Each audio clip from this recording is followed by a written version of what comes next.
코로나19 여파로 고용 한파가 불어닥친 가운데 다음 주부터 우리 경제 상황을 가늠할 주요 지표들이 속속 공개됩니다. 특히 올해 1분기 우리 경제가 역성장했을 가능성이 커지면서 정부가 내놓을 지원 정책에 관심이 쏠리고 있습니다.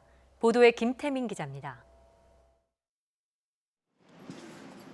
새해 시작과 함께 우리 경제에 몰아친 코로나19 사태.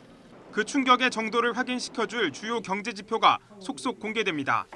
우선 주목되는 건 오는 23일 한국은행이 발표하는 1분기 경제 성장률입니다.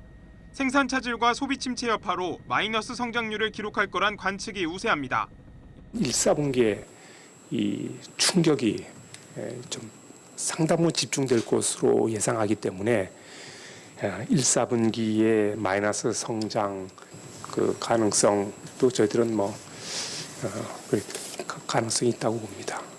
하지만 우리보다 앞서 마이너스 6.8%라는 역대 가장 낮은 기록을 받아든 중국처럼 낙폭이 예상보다 클 가능성도 배제할 수 없습니다.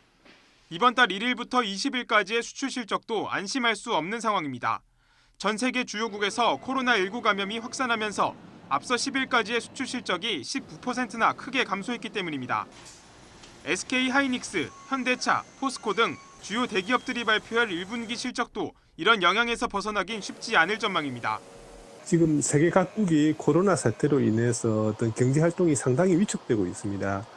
이로 인해서 교육 규모가 상당히 축소되고 있고 이 같은 이유로 우리나라의 수출 실적은 점점 본격적으로 침체 단계에 접어들지 않을까 그렇게 우려되고 있습니다.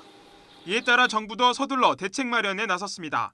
당장 시급한 고용 안정을 위한 패키지 정책과 반도체, 항공, 자동차 등 기간 산업 지원 방안을 잇따라 내놓을 예정입니다.